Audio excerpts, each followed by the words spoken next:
খুবই ইম্পর্টেন্ট একটা টপিক হইতেছে এই ট্রান্সলেশন অথবা construction of the statement into compilation phase. এইখান থেকে মোটামুটি 6 মার্ক আসে। এখানে টোটাল 6টা স্টেপ আছে, 6টা স্টেপ ভেরিফাই করা। তো এই 6টা স্টেপে 6 মার্ক করে আসে, প্রত্যেকটা স্টেপের জন্য 1 মার্ক করে। এবং আমাদের সেকশন 6 এ এটা হইতেছে সিটির টপিক। চলো দেখি এটা কোশ্চেন কেমন আসে। এটা কোশ্চেন আসে এরকম যে প্লট রেজাল্ট সমান A B C D F. আমার এখানে 6টা ভেরিয়েবল দেয়া আছে এবং এরপরে রেজাল্ট নামে একটা ভেরিয়েবল আছে যেটার মধ্যে কমান্ড দেয়া আছে হইতেছে a plus b into 20 by e into f minus c plus d। তো এই কমান্ডটুকু আমাদের দেয়া থাকবে। তারপরে আমাদেরকে বলবে যে ট্রান্সলেশন করতে এই স্টেটমেন্টটাকে ইনটু কম্পাইলেশন ফেজ। তো আমরা প্রথমে সেকেন্ড যেই থিওরিটা পড়ছিলাম, সেকেন্ড থিওরির যে 6টা স্টেপ, ওই 6টা স্টেপ এখানে আমাদের করতে হয়। তো এটা কিন্তু কখনো এই স্টেপগুলোর নাম কিন্তু বলে দেয়া থাকবে না। এইটা 6টা স্টেপের নাম কিন্তু তোমার নিজের মনে রাখতে হবে এবং এটাও মনে রাখতে হবে যে কোন স্টেপের পরে কোন স্টেপ হয়। তো প্রথম স্টেপটা হইতেছে লেক্সিক্যাল। তো লেক্সিক্যাল অ্যানালাইজারে কি হয়, প্রথমে আমরা ওই থিওরি যদি দেখো তো থিওরিটা একবার দেখে আইসো। লেক্সিক্যাল অ্যানালাইজারে হইতেছে স্ক্যান করে। কি স্ক্যান করে? ও টোকেন স্ক্যান করে। তো এখন টোকেন বলতে কি বোঝায়? টোকেন বলতে এটা বোঝায় যে এই যে আমাদেরকে যে কমান্ডটা দেয়া আছে, এখানে রেজাল্ট নামক যে একটা ভেরিয়েবল, এই একটা ভেরিয়েবল ধরো একটা টোকেন। তারপরে এই যে আমার ইকুয়াল একটা সাইন দিয়া, এই ইকুয়াল সাইনটাও একটা টোকেন। তারপরে ফার্স্ট ব্র্যাকেট, এটাও একটা টোকেন, এ একটা টোকেন, প্লাস একটা টোকেন, বি একটা টোকেন। তো এইভাবে আমাদের টোটাল কাউন্ট করলে আসে নাম্বার অফ টোকেন সমান 21। ঠিক আছে, এরপরে আমরা কি করব? আইডেন্টিফায়ার কাউন্ট করব। এখন আইডেন্টিফায়ার কোনগুলো? আইডেন্টিফায়ার বলতে বোঝাই হইতেছে যেটা হইতেছে ভেরিয়েবল, সেটা আমাদের আইডেন্টিফায়ার। লাইক এখানে রেজাল্ট একটা ভেরিয়েবল, তো এটা আমার আইডেন্টিফায়ার 1। তো এক একটা ডিফারেন্ট ভেরিয়েবলকে আমরা ডিফারেন্ট আইডেন্টিফায়ার হিসেবে নাম্বার দিব। যদি এ ধরো 2বার থাকে তাহলে আমি ওইটাকে আইডেন্টিফায়ার 1 মানে যদি আমি এটাকে প্রথমে আইডেন্টিফায়ার 1 বলে ইনিশিয়ালাইজ করি, তাহলে পরে যতবার এ আসুক আমি আইডেন্টিফায়ার 1 হিসেবে ওকে ইউজ করব। সিমিলারটাকে পরে ওর প্রথম যে নামে আইডেন্টিফাই করব ওই নামেই তাকে ইউজ করতে হবে। তো এখানে দেখো আমাদের রেজাল্ট একটা আইডেন্টিফায়ার, এ একটা আইডেন্টিফায়ার যেটা 2, আর এই যে ইকুয়াল সাইনটা ইকুয়াল সাইন হিসাবেই বসবে, ফার্স্ট ব্র্যাকেটটা ফার্স্ট ব্র্যাকেট হিসাবে বসবে, এ হইতেছে আইডেন্টিফায়ার 2 প্লাস প্লাস হিসেবে বসছে, বি আইডেন্টিফায়ার 3। তো এইভাবে বসবে। এখন এখানে একটা জিনিস মনে রাখবা যে সবগুলো টোকেন সবসময় এই শুধুমাত্র একটা সিঙ্গেল কোটেশনের মধ্যে এভাবে লিখতে হয়। সবগুলা টোকেন, শুধুমাত্র যে আইডেন্টিফায়ার গুলোকে আমরা সিঙ্গেল কোটেশনে লিখবো এমন না, বাকি যতগুলো টোকেন আছে সবগুলাকে লিখবো। লিখার পরে আমাদের syntax analyser, second step. Syntax অ্যানালাইজারের কাহিনী হইতেছে এখানে কিছু বেসিক কাজ করে। বেসিকটা হইতেছে মেইনলি এখানে বদমাশ রুলস অ্যাপ্লাই হয়। বদমাশ রুলস বলতে যে আমরা সরলে করতাম যে ফার্স্টে ব্র্যাকেটের কাজ, তারপরে হচ্ছে ভাগের কাজ, তারপরে গুণের কাজ, তারপরে বিয়োগ, তারপরে যোগ। তো দেখো আর এখানে আরেকটা রুলস আছে যে ইকুয়াল সাইনটা রুটে যাবে, প্লাস মাইনাস ডিভিশন মাল্টিপ্লিকেশন হইতেছে প্যারেন্ট নোডে যাবে, আর কনস্ট্যান্ট যত ধরনের আছে সবগুলো হইতেছে লিফ নোডে যাবে। তো দেখো এখানে আমাদের কনস্ট্যান্ট যেহেতু লিফ নোড, তো আমরা লিফ নোড থেকে স্টার্ট করব, নিচ থেকে স্টার্ট করে উপরে যাব ড্র করতে করতে। তো আমি এখানে গিয়ে খুঁজবো যে আমার কনস্ট্যান্ট কই কই আছে। কনস্ট্যান্টটা দেখো প্রথমে আছে আইডেন্টিফায়ার 1, বাট এটা কি ইকুয়াল সাইনের পাশে না, এই জন্য আমি এটাকে বাদ দিব। কেন বাদ দিব? আরো একটা কারণ হইতেছে আমরা ওই যে বদমাস রুলস ইউজ করতেছি যেখানে আমরা ব্র্যাকেটের কাজ আগে করব। তো ব্র্যাকেটের মধ্যে যাব ফার্স্ট, মানে এই যে প্রথম যে প্যারেনথেসিস, এই প্যারেনথেসিসের মধ্যে যাব, গিয়ে দেখবো কি আমার প্রথমে ব্র্যাকেটের মধ্যে আবার কোনো সাইন আছে কিনা। হ্যাঁ সাইন আছে, একটা হইতেছে ইনটু আছে আর একটা হইতেছে প্লাস আছে। তো প্লাস আর যোগের মধ্যে প্রায়োরিটি বেশি হইতেছে গুণের, তাহলে গুণটাকে আমরা আগে লিখব। গুণ আছে কার কার মধ্যে? আইডেন্টিফায়ার 3 আর 20 এর মধ্যে। তো আইডেন্টিফায়ার 3 ইনটু 20 লিখব, এইটুকু আমি লিখছি। এখন এইটা ইনটু কেন উপরে গেছে এটা বুঝছো তো? ইনটু উপরে গেছে কারণ ইনটু হইতেছে প্যারেন্ট নোড, আর আইডেন্টিফায়ার 3 আর 20 দুইটা হইতেছে কি আমার কনস্ট্যান্ট নাম্বার, এই জন্য এটা চাইল্ড নোড হিসেবে নিচে আসছে। তো দেখো আইডেন্টিফায়ার 3 ইন্টু 20 লিখছি। এবার এই ব্র্যাকেটের মধ্যে তো এখনো কাজ শেষ হয় নাই, এই যে আমার আরো একটা প্লাস আছে, সেইটা কার কার সঙ্গে রিলেশন? আইডেন্টিফায়ার 3 ইন্টু 20 এর সঙ্গে। কি সম্পর্ক? Plus relationship. তাহলে প্লাস দিব, আইডেন্টিফায়ার 2 দিব, আর ওর এই আরেক হ্যান্ডে কি থাকবে? এটা থাকবে। এখন এই ব্র্যাকেটের কাজ আমার শেষ, নেক্সট ব্র্যাকেটে যাব। নেক্সট ব্র্যাকেটের মধ্যে একটাই কমন, শুধু গুণ, সেটা কি? আইডেন্টিফায়ার 4 আর আইডেন্টিফায়ার 5 এর। তো আইডেন্টিফায়ার 4 ইন্টু আইডেন্টিফায়ার 5 লিখছি, তারপরে আবার আরেকটা ব্র্যাকেট, ওই ব্র্যাকেটের মধ্যে একটাই কাজ, সেটা হইতেছে আইডেন্টিফায়ার 6 প্লাস আইডেন্টিফায়ার 7 লিখছি।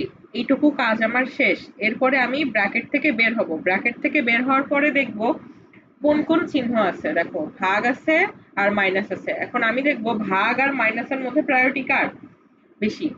অবভিয়াসলি ভাগের বেশি, তো ভাগের কাজটা আমি আগে করব। এবং ভাগটা কার কার মধ্যে? এই এই এই ফাংশনটা এবং এইটার মধ্যে। তাহলে এইটার সঙ্গে আর এইটার সঙ্গে ও ভাগের রিলেশনশিপে গেছে, মানে এখানে ভাগ দিয়ে ওর দুইটা চাইল্ড নোডে এই দুইটা রিলেশনশিপ গেছে। এরপরে আর আছে কি? মাইনাস। মাইনাসটা কোনটার কোনটার মধ্যে? এই টোটাল যে ভাগ করে বের করছিলাম ওইটার সঙ্গে, আর এই আইডেন্টিফায়ার 6 প্লাস আইডেন্টিফায়ার 7 এর সঙ্গে দিলাম। তাহলে মাইনাস দিলাম, ওর দুইটা চাইল্ড হইতেছে এইটা। দেন তারপরে কি? তারপরে হইতেছে লাস্টে গিয়ে কি ছিল আমার? রুটে যাবে কি? Equal sign. তাহলে ইকুয়াল সাইন দিব রুটে। ওর সঙ্গে কে ছিল? আইডেন্টিফায়ার 1। আর আইডেন্টিফায়ার 1 এর সঙ্গে কে ছিল? ওর তাহলে ডান পাশে এই টোটাল ফাংশনটুকু। তাহলে এই টোটাল ফাংশনটুকু এখন এই ভাগের সঙ্গে আছে, সো এটার সঙ্গে আমি কানেক্ট করে দিব। সিনট্যাক্স অ্যানালাইজারের কাজ এতটুকু পর্যন্তই। এরপরের স্টেপটা হইতেছে সিমান্টিক অ্যানালাইজার। তো সিমান্টিক অ্যানালাইজারে কি হয়? সিমান্টিক অ্যানালাইজার আর syntax analyser same, just different কোথায়? দেখো এখানে যখন আমাদের কমান্ডটা দেয়া ছিল যে ফ্লট রেজাল্ট, মানে এই রেজাল্ট ভেরিয়েবলটাকে আমরা ফ্লট টাইপ কাস্টিং এর মধ্যে মানে ফ্লটের মধ্যে রাখছি, মানে রেজাল্ট ভেরিয়েবলটা ফ্লট নাম্বারে আকারে আসবে। তো ফ্লট মানে কি? দশমিক সংখ্যা আসবে। তো দেখো আমি যখন রেজাল্ট যখন আমাকে এখানে লিখছি দেয়া ছিল, তো ওইখানে লেখা কি? a plus B into 20। এখন শুধু 20, এটা তো একটা ইন্টিজার নাম্বার, এটা তো ফ্লট নাম্বার না। যেহেতু এটা ফ্লট নাম্বার না, তার মানে এটা কি টাইপ কাস্টিং এ ঝামেলা আছে। কি টাইপ কাস্টিং এ ঝামেলা আছে? ওইটুকু আমরা জাস্ট চেঞ্জ করব। দেখো এখন 20 আমার এই যে সিনট্যাক্স অ্যানালাইজার কোথায় ছিল? এই যে আইডেন্টিফায়ার 3 ইন্টু 20, এখানে 20 ছিল। এখন আমি সিমান্টিক অ্যানালাইজারে গিয়ে কি করব? ওই যেখানে 20 ছিল ওইটা ইন্টিজারে ছিল না, তাহলে ইন্টিজার থেকে আমাকে কিসে নিতে হবে? কারণ রেজাল্ট ভেরিয়েবলটা আমাকে ফ্লটের মধ্যে ছিল। সো ইন্ট ইন্টু ফ্লট এটা লিখবো। লিখার পরে আরেকটা দাগ দিয়ে লিখবো যে 20, মানে এই 20টাকে আমরা টাইপ কাস্টিং করে দিলাম কি? ইন্ট ইন্টু ফ্লট, আর বাকি যা ছিল তা আগের মতো ওইভাবেই লিখে দিব। এরপরের স্টেপটা হইতেছে ইন্টারমিডিয়েট কোড জেনারেটর। তো ইন্টারমিডিয়েট কোড জেনারেটর করতে হলে, আর এটা কিন্তু এক প্রিভিয়াস স্টেপের সঙ্গে কানেক্টেড, মানে এই ইন্টারমিডিয়েট কোড জেনারেট করতে হলে আমার এই সিম্যান্টিক অ্যানালাইজারে হেল্প নিতে হবে। তো এইটার ক্ষেত্রে যে কি করব? এখানে গিয়ে যেগুলো আমার ই আছে, সাইন আছে, সেই সাইনগুলোকে আমরা T1 T2 T3 T4 T5 এইভাবে আমরা নাম দিব। লাইক আমরা যেখানে আমাদের প্রথমে স্টার্ট করব কোথা থেকে? ওই যেটা আমাদের সংখ্যা ছিল, ডিজিট ছিল, ওই ডিজিটটার থেকে স্টার্ট করব। ইন্ট ইনটু ফ্লট এইটা থেকে আমরা স্টার্ট করব। তো এইটাকে আমরা কি লিখছি? T1, মানে আইডেন্টিফায়ার গুলাকে বাদ দিয়ে বাকি যা আছে সবগুলোকে আমরা আমরা হচ্ছে T1 T2 T3 এগুলোর মধ্যে লোড করাবো। তো দেখো এখানে আমি ইন্ট ইনটু ফ্লট এটাকে আমি T1 দিয়ে ডিনোট করছি। তারপরে হইতেছে এইটার সঙ্গে কাজ করছিল আইডেন্টিফায়ার 3 ইনটু 20 ছিল, তাহলে এই ইনটু, তাহলে ইনটুটাকে আমি T2 দিছি। তারপরে কাজ করছিলাম কার? প্লাস চিহ্নে, তো T3 দিছি। তারপরে কাজ করছিলাম কার? T4 এর, মানে এই ইনটু আইডেন্টিফায়ার 4 ইনটু আইডেন্টিফায়ার 5, এই জন্য এটাকে T4, আইডেন্টিফায়ার 6 প্লাস আইডেন্টিফায়ার 7, এই জন্য প্লাসটাকে T6, তারপরে T5 T7 এভাবে আমরা জাস্ট ডিনোট করব। করার পরে কি করব? দেখো এখানে T1 ইন্ট ইনটু ফ্লট এটা সমান কি লিখছি আমি? T1, তাই না? তাহলে আমি লিখতে পারি কি? T1 সমান ইন্ট টু ফ্লট। এখন পাশে লিখবো কি? 20, কারণ ওটার মানটা ছিল কত? 20। এরপরে T2 সমান, তো দেখো T2 সমান কি আসে? Identifier 3 into T1। Identifier 3 into T1, তারপরে T3 সমান আইডেন্টিফায়ার 2 প্লাস T2, এইভাবে জাস্ট T7 পর্যন্ত লিখবো। লিখার পরে আমাদের আরেকটা নেক্সট স্টেপ হইতেছে কোড অপটিমাইজার। কোড অপটিমাইজারে যাব। কোড অপটিমাইজারে গিয়ে কাজ হইতেছে এই যে আমার ইন্টারমিডিয়েট কোড জেনারেটরে যে স্টেপগুলো আসছে এই স্টেপগুলোকে কমানো, ছোট করে রিডিউস করা, অপটিমাইজ করা। তো দেখবো যে কোন কোন স্টেপ আমার আননেসেসারি, দরকার নেই, যেটা আমি অন্য আরেকটা স্টেপের হেল্প নিয়ে কাজ করতে পারতেছি ওইটাকে আমি রিডিউস করে দিব। তো দেখো আমার প্রথম স্টেপটা দরকার নেই। কেন দরকার নেই? কারণ আমি পরের যে সেকেন্ড স্টেপ আছে আইডেন্টিফায়ার 3 ইন্টু T1, এখানে আমি T1 অলরেডি পাইতেছি। তো আমি এই T1 এর মান তো আমি জানি প্রথমে T1 এর মাধ্যমে, তাহলে আমি সরাসরি যদি এই T1 এর জায়গায় এই T1 এর মানটাকে 20 দিয়ে রিপ্লেস করে দিই তাইলেই তো হয়ে যাইতেছে। আমার এক্সট্রা ভাবে T1 সমান ইনটু ফ্লোট লেখা লাগতেছে না। তো দেখো আমি কি করতেছি, T2 তে সমান লিখতেছি আইডেন্টিফায়ার 3 ইনটু T1 এর জায়গায় লিখতেছি এই 20, 20.0। কেন 20.0 লিখলাম শুধু 20 কে? কারণ এটা আমার কোডে দেয়া ছিল, মানে আমার কোশ্চেনে দেয়া ছিল 20, মানে ইন্টিজার নাম্বার। আমি ওইটাকে সিমেন্টিক অ্যানালাইজারে করছি কি ফ্লটে কনভার্ট করে নিছি, এই জন্য এখন ও আমার 20.0 ফ্লট আকারে থাকবে। তো 20.0 লিখছি। লেখার পরে তারপরে স্টেপগুলোকে অপটিমাইজ করার কিছু নেই। তারপরে দেখো T7 সমান T5 মাইনাস T6। এখন তারপরে স্টেপটাতে কি ছিল, টি আইডেন্টিফায়ার 1 সমান T7। তাহলে আমি T7 সমান লিখতে পারি না যে আইডেন্টিফায়ার 1, কারণ T7 সমান তো আমি লেখাই আছে আইডেন্টিফায়ার 1। তাহলে আমি T7 সমান এখানে আইডেন্টিফায়ার 1 দিয়ে জাস্ট রিপ্লেস করছি। এই একদম লাস্টের ইকুয়েশনটাকে এই T7 এ যে মানটা বসাইছি, বসাই তাহলে আইডেন্টিফায়ার 1 সমান কি আসে, T5 মাইনাস T6। আইডেন্টিফায়ার 1 সমান T5 মাইনাস T6, এটা আমার কোড অপটিমাইজার। এখন এইটুকু হইতেছে আমাদের 5 মার্ক, মানে এক এক মার্ক করে। এখন তারপরের স্টেপটা একটু ঝামেলা লাগে, তো 1 মার্কের জন্য অনেকে চাইলে করতে পারো, অনেকে স্কিপ করতে পারো, মনে হইতে পারে যে না আমার 1 মার্ক দরকার নেই। তারপরেও দেখে রাখা ভালো, ইজি আছে। এইটার বেসিকটা হইতেছে আমাদের ওই যে কি বলে অপারেটিং অপারেটিং সিস্টেমে তো কম্পিউটার আর্কিটেকচারে করতাম আমরা, যেভাবে রেজিস্টারে লোড করাইতাম, এখানে কাইন্ড অফ সেম। এখানে আমাদের আইডেন্টিফায়ার গুলোকে লোড করানো লাগবে, মানে আইডেন্টিফায়ার গুলোকে আমরা রেজিস্টারের মাধ্যমে নিয়ে কাজ করাবো, অ্যাক্সেস করাবো। তো এটার জন্য আমরা হেল্প নিব কিসের, কোড অপটিমাইজারে। কোড অপটিমাইজারে দেখো প্রথম লাইনে যাব, প্রথম লাইনে প্রত্যেকটার জন্য আমরা প্রত্যেকটা লাইনে যাব। যদি আইডেন্টিফায়ার থাকে তাহলে আইডেন্টিফায়ার গুলোকে একটা নতুন রেজিস্টারের মাধ্যমে লোড করাবো।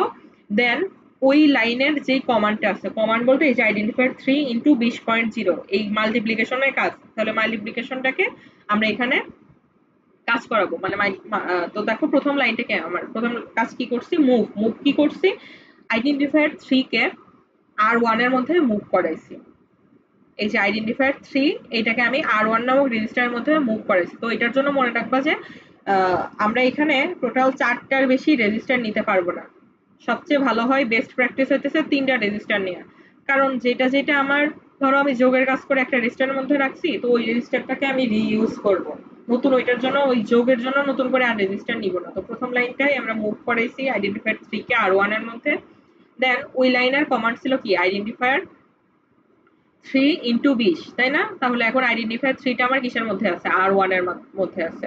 তো R1 আর 20, আর যখন আমরা কোনো একটা ডিজিট থাকবো এটাকে আমরা হ্যাশ দিয়ে লিখবো, হ্যাশ 20.0। ওইটাকে আমরা কিসের কাজ করেছি, এখানে কমান্ড কি ছিল, ইনটু। তো ইনটুর জন্য কি, মাল্টিপ্লিকেশনের জন্য MUL। তারপরে নেক্সট লাইনে যাব। নেক্সট লাইনে যাব বলতে কিন্তু এই যে কোড অপটিমাইজারের জন্য আমি এটা বারবার আগের পেজে না যেয়ে দেখাই, আমি এখানে জাস্ট বোঝার জন্য আমি পাশে লিখে রাখছিলাম, এটা দেখে বোঝাইতেছি।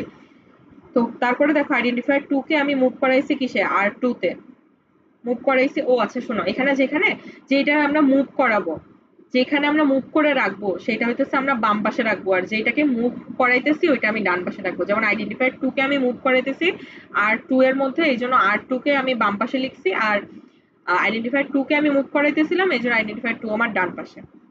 এরপরে ওই লাইনের কমান্ড ছিল হইতেছে এডিশন। এডিশন কি, R2 প্লাস R1।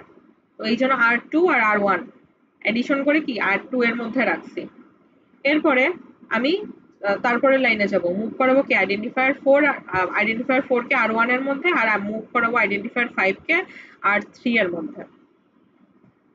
এখন তারপরে হইতেছে মাল্টিপ্লিকেশনের কাজ, ওই লাইনে কমান্ড ছিল মাল্টিপ্লিকেশন। এখন মাল্টিপ্লিকেশনে কেন R1 ইউজ করছি এটা দেখো, কারণ আমার প্রথম যে লাইনটা ওই লাইনে আমার মাল্টিপ্লিকেশনের কাজ ছিল এবং ওই মাল্টিপ্লিকেশনটা করে আমরা R1 এর নামক রেজিস্টারের মধ্যে রাখছিলাম। এই জন্য আমরা এইখানের এই মাল্টিপ্লিকেশন করে আমরা R1 এর মধ্যে রাখছি।